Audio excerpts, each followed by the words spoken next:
Good morning friends, welcome to the point.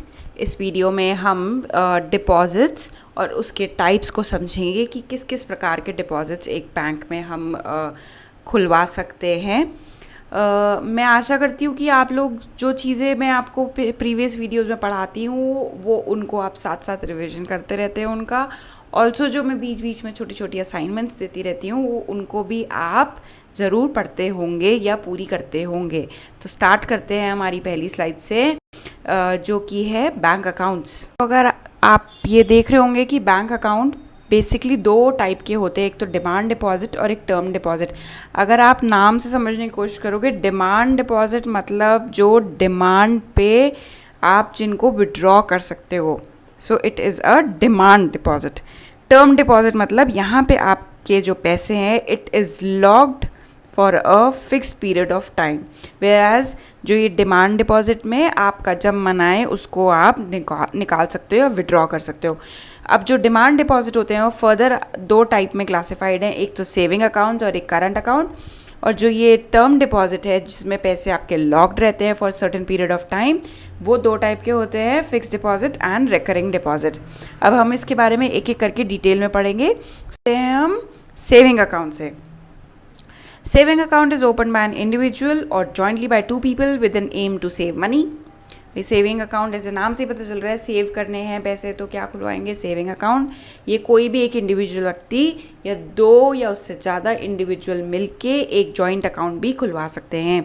The main benefit of opening a saving account is that the bank page you interest for opening this type of account with them. इस पर आपको interest rate मिलता है क्योंकि आपने क्या आप अपना मनी बैंक के साथ सेव कर रहे हैं, उनके पास सेव कर रहे हैं, तो आपको कुछ उस पर रिटर्न देती है।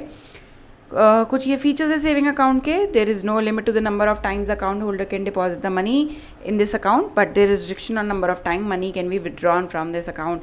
जितनी मर्जी टाइम आप चाहो पैसे डिपॉजिट करा सकते हो, क्योंकि बैंक को इससे क्या प्रॉब्लम होगी, बल्कि बैंक को तो और फंड्स मिल रहे हैं ना जैसे जैसे आप सेव कर रहे हो। So there is no restriction on it, जितनी मर्जी टाइम चाहें यहाँ आप डिपॉजिट कराएं। लेकिन विड्रॉल में एक लिमिट होती है, क्योंकि वो विड्रॉल में लिमिट भी ऐसे होती है कि आप उनके ही कार्ड से कितने पैसे विड्रॉ कर रहे हैं। जैसे कि आप मान लीजिए अगर आप SBI का डेबिट कार्ड होल्ड करते हैं तो एक लिमिट ऑफ ट्रांजैक्शंस होगी जो फ्री होंगी, मतलब उस पर कुछ भी परसेंटेज या चार्ज नहीं लगेगा। उसके बाद अगर आप विड्रॉ करते हो या उनके कार्ड को कहीं और यूज़ करते हो तो वो चार्जेस होंगे, जो कि हाल फिलहाल अभी करंट इकोनॉमिक सिनेरियो में ऐसा कुछ भी नहीं है। आप चाहे जितनी मर्जी टाइम मनी विड्रॉ कर सकते हो, प्रोवाइडेड उतना अमाउंट आपके अकाउंट में होना चाहिए। The rate of interest than account holder gets varies from 4 to 6% per annum. और ये जो इंटरेस्ट रेट है ये बैंक्स ही अपने आप डिसाइड करते हैं कि उनको कितना रेट ऑफ इंटरेस्ट देना है सेविंग अकाउंट्स पे। Also there is a limit to it. जो ये जो रेट ऑफ इंटरेस्ट है ये किस पे बेस्ड होता है? ये आपके रेपो रेट पे बेस्ड होता है, जो कि आपकी मॉनेटरी पॉलिसी कमेटी डिसाइड करती है। There is no minimum balance that need to be maintain from this type of an account. जो सेविंग अकाउंट होता है, usually most of the banks ये फैसिलिटी प्रोवाइड करती है कि अगर आपके उसमें 0 रुपीज़ भी पड़े हैं तो उस पर कोई चार्ज नहीं लगाएंगे। लेकिन कुछ ऐसे बैंक्स होते हैं जिनके सेविंग अकाउंट्स में आपको मिनिमम बैलेंस मेंटेन करना पड़ता है, वो बैंक टू बैंक वेरी करता है। The saving account holders can get an ATM, debit या RuPay card if they want to. अब ये जब आप सेविंग अकाउंट खुलवाओगे तो आपको क्या एक डेबिट कार्ड या फिर रुपे कार्ड या ATM कार्ड मिलता है, जिससे आप क्या कर सकते हो, उससे मनी विड्रॉ कर सकते हो। तो ये कुछ बेसिक फीचर्स थे हमारे सेविंग अकाउंट के बारे में। और सेविंग अकाउंट बेसिकली इसी पर्पस से खुलवाया जाता है कि हमको उसमें मनी सेव करना है। अब चलते हैं हम करंट अकाउंट पे। Big businessmen, companies and institutions such as schools, colleges, hospitals have to make payment through their bank accounts. Since there are no restriction on the number of withdrawals from saving bank account, since there are restrictions on the number of withdrawals from saving bank account, that type of account is not suitable for them. देखो friends, क्या होता है, जो saving bank account होता है ना, उसमें basically आपका मोटो ये होता है कि हम सेव करेंगे, और बैंक भी यही पर्पस से खोलती है कि इसमें फंड स्टेबल रहेंगे।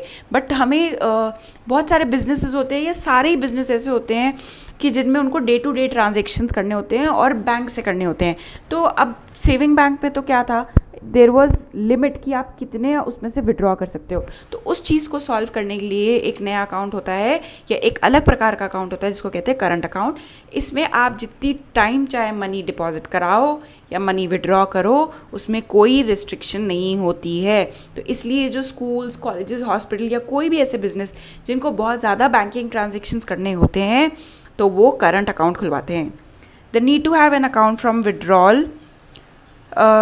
They need to have an account from which withdrawal can be made any number of times. Banks open current account for them. उनके लिए बैंक्स क्या फैसिलिटी प्रोवाइड करता है? करंट अकाउंट, जिनको बहुत ज़्यादा विड्रॉल करने की आवश्यकता होती है। अब इसके फीचर्स भी एक बार पढ़ लेंगे हम। There is no fix number of times that money can either be deposit और विड्रॉन, जो यहाँ पे लिमिटेशन थी सेविंग अकाउंट की। This type of bank account does not have any fixed maturity. Fixed maturity मतलब ऐसा नहीं है कि आपको कुछ एक समय तक इसमें पैसे डिपॉजिट करा के रखने हैं, ना ही ये लिमिटेशन सेविंग अकाउंट में होती है, ना ही ये करंट अकाउंट में होती है। आपका जब मन आए पैसे डिपॉजिट कराइए, जब मन आए आप अपने पैसे वापस निकाल लीजिए। ये रिस्ट्रिक्शंस कब आती है, कौन से अकाउंट्स में आती है? जो टर्म डिपॉजिट वाले अकाउंट थे। और अभी हम कौन से अकाउंट्स पढ़ रहे हैं? हम डिमांड डिपॉजिट अकाउंट्स पढ़ रहे हैं। और ऐसे अकाउंट्स में कोई लिमिटेशन नहीं होती है कि आप मनी जब मर्जी चाहें जब मर्जी निकाल सकते हैं। There is no interest that is paid on such account. अब जो एक करंट अकाउंट होता है ना, इसमें आपको कोई रेट ऑफ इंटरेस्ट नहीं मिलता है। क्यों नहीं मिलता? क्योंकि आपके रोज़ ही आपका क्लोजिंग बैलेंस चेंज हो रहा है ना। मान लीजिए सुबह आपके अकाउंट में 50,000 रुपये थे, लेकिन आपने आज खूब सारे ट्रांजेक्शन कर लिए तो शाम तक 24,000 बचे। अब नेक्स्ट डे हो सकता है ये फिर आपने डिपॉजिट करा दिए, वो 70,000 हो गए। अब फिर आपने निकलवा लिए बहुत सारे, आपको ट्रांजेक्शन 18,000। तो अब बैंक कैसे कैलकुलेट करेगा इस पे इंटरेस्ट? सो करंट अकाउंट पे इसी वजह से रेट मतलब कोई भी इंटरेस्ट नहीं मिलता। आपको इंटरेस्ट मिलता है तो आपको सेविंग अकाउंट पे मिलता है, ना कि करंट अकाउंट पे। अब हमें नेक्स्ट टाइप ऑफ अकाउंट जो कि है फिक्स डिपॉजिट अकाउंट, और अब हम यहाँ से स्टार्ट कर रहे हैं पढ़ना टर्म डिपॉजिट्स। तो टर्म डिपॉजिट्स का मतलब ऐसे डिपॉजिट्स जिनको कुछ टर्म के लिए आपको बैंक के पास लॉक इन मतलब कुछ टाइम के लिए रखवाना पड़ता है, उससे पहले आप नहीं निकलवा सकते, और अगर आप निकलवाओगे तो आपको कुछ पेनल्टी पे करनी पड़ेगी। तो फिक्स डिपॉजिट क्या होता है पढ़ लेते हैं। फिक्स डिपॉजिट और FD account is a bank account that can be open in any public और private sector bank. Important features क्या हैं? ये हैं, it is one time deposit and one time take away account.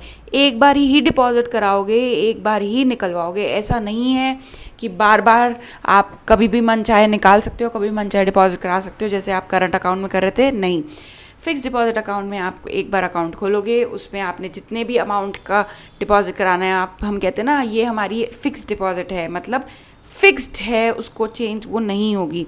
तो एक time ही आप deposit कराओगे, जब वो मैच्योर हो जाएगी उसी के बाद ही उसको निकालोगे। So it is one time deposit and one time take away account. Under this type of account the account holder needs to deposit a fixed amount of sum. एक फिक्स्ड अमाउंट आपको डिपॉजिट कराना पड़ता है। अब वो amount कुछ भी हो सकता है, वो आपके ऊपर डिपेंड करता है, मतलब डिपॉजिटर पे डिपेंड करता है।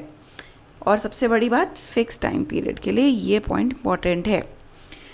The amount deposit in FD account can only be withdrawn all at once and not in instalments. जैसे कि करंट अकाउंट में कर रहे थे, कुछ अभी निकाल लिया, फिर डिपॉजिट करा दिया, कुछ फिर निकाल लिया, नेक्स्ट डे भी निकाल लिया। फिक्स डिपॉजिट में तो क्या है, बार बार एक ही बात बोलूँगी, फिक्स्ड है अमाउंट, एक बार डालना है, एक बार निकालना है।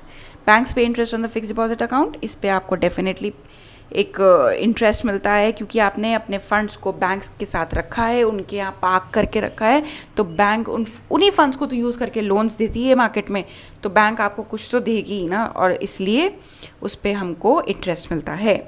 The rate of interest depends upon the amount you deposit and for the time duration of FD. क्या रेट ऑफ इंटरेस्ट किस पे डिपेंड करता है?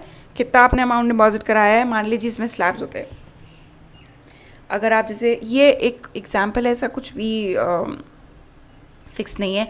मान लीजिए अगर आप 5 लाख तक रुपए डिपॉजिट करा रहे हैं तो आपको 5% से ब्याज मिलेगा।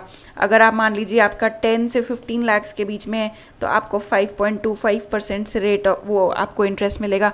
अगर आपका फिक्स डिपॉजिट 30 लाख से ऊपर है, हो सकता है आपको 5.75% से इंटरेस्ट मिले। इट वेरीज़, हर बैंक की पॉलिसी होती है, वो अपने आप डिसाइड करती है कि किस तरीके से कस्टमर को अट्रैक्ट करना है और वो ऐसे स्लैब्स बनाती है। ऑल्सो टाइम ड्यूरेशन के लिए भी होता है। अगर आपकी एफडी का टाइम 5 साल से ऊपर का है तो आपको ज़्यादा रेट ऑफ इंटरेस्ट मिलेगा। अगर आपकी 1 साल की एफडी है तो उस पर कम मिलेगा एज़ कम्पेयर टू 5 ईयर्स वाली फिक्स डिपॉजिट।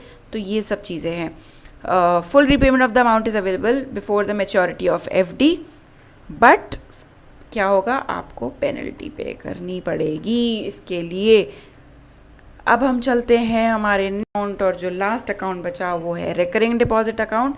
रिकरिंग डिपॉजिट में क्या होता है एक बार पढ़ते हैं, फिर मैं आपको समझा दूंगी।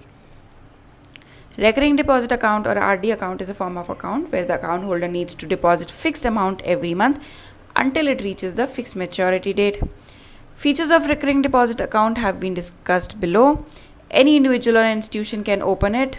Periodic or monthly installment that needs to be added can be as low as ₹50 or may vary from bank to bank.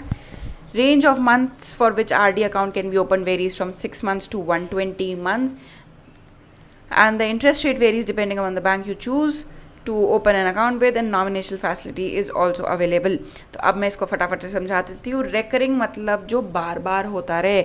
So recurring deposit मतलब जो डिपॉजिट हम बार बार कराएं। तो रेकरिंग डिपॉजिट की स्कीम में क्या होता है, आप एक टाइम फ्रेम चूज़ करते हो कि मान लीजिए मैं अगले 3 साल तक SBI में, आपने एक RD अकाउंट खुलाया, ठीक है, SBI में, और आपने ड्यूरेशन लिया 3 साल तक। अब आप SBI में हर महीने 1000 रुपये डिपॉज़िट कराएंगे, ठीक है। तो ये हो गया रेकरिंग डिपॉजिट। क्यों? क्योंकि आपने SBI के पास RD अकाउंट खोला है और इसमें क्या होता है कि आपको हर महीने अगले 3 साल तक 1000 रुपये SBI के पास जमा कराने हैं। अब जब 3 साल पूरे हो जाएंगे तो आपको इसके ऊपर एक इंटरेस्ट मिलेगा और आपका जो पूरा अमाउंट, प्रिंसिपल अमाउंट इकट्ठा हो गया होगा वो भी बैंक आपको आपके ब्याज समेत वापस कर देगी। तो ये होता है हमारा रेकरिंग डिपॉजिट। रेकरिंग मतलब जो बार बार रीअकर हो रहा है। इस केस में क्या हो रहा था, 1000 रुपये आपको हर महीने अगले 3 साल तक देने हैं SBI को। आपको इस पर भी इंटरेस्ट मिलेगा। क्यों? क्योंकि आप अपने पैसे को पार्क कर रहे हो बैंक के पास, बैंक उस फंड को यूज़ करके आगे लोन्स देती है, इसलिए वो आपको इस पे इंटरेस्ट भी देगी। अब इसमें कितने मंथ्स की ड्यूरेशन, 6 महीने मिनिमम एंड 120 महीने मैक्सिमम, ठीक है। इंटरेस्ट रेट कितना देती है बैंक ऑन रेकरिंग डिपॉजिट, ये बैंक टू बैंक डिपेंड करता है, और ऑल्सो कितने ड्यूरेशन के लिए आप करा रहे हो उस पर। नॉमिनेशन फैसिलिटी मतलब जैसे आपने अपना अकाउंट खुलवाया है, ABC आपका नाम है, ABC, ये तो आप अकाउंट होल्डर हो गए, ठीक है। और नॉमिनेशन ये हो गया कि इन केस आपको अगर कुछ हो जाता है या आपके बाद ये पैसे किसके पास जाने चाहिए, आप उस XYZ के पास जाने चाहिए, तो ये हो गया नॉमिनेशन। आप नॉमिनेट कर रहे हो कि इन केस आपको ये आपके साथ अनफॉर्सीन इवेंट हो जाता है तो वो मनी आपका किसके पास जाएगा, आपने ये नॉमिनेट कर दिया, तो उसको बोलते हैं हम नॉमिनेशन फैसिलिटी। तो आई होप आपको ये क्लियर हो गए होंगे 2 मेजर टाइप के अकाउंट्स कौन से होते हैं। एक तो आपके हो गए डिमांड डिपॉजिट्स और दूसरे हो गए टाइम डिपॉजिट। तो अब इनके आग हमने सब क्लासिफिकेशन भी पढ़ लिए हैं। So friends, this is all for the today's video. घर पे रहिए, ज़्यादा बाहर मत निकलिए, कोरोना बहुत ज़्यादा बढ़ रहा है, घर पे बैठ के पढ़िए, रिवाइज़ करना नहीं भूलिएगा। Thank you so much.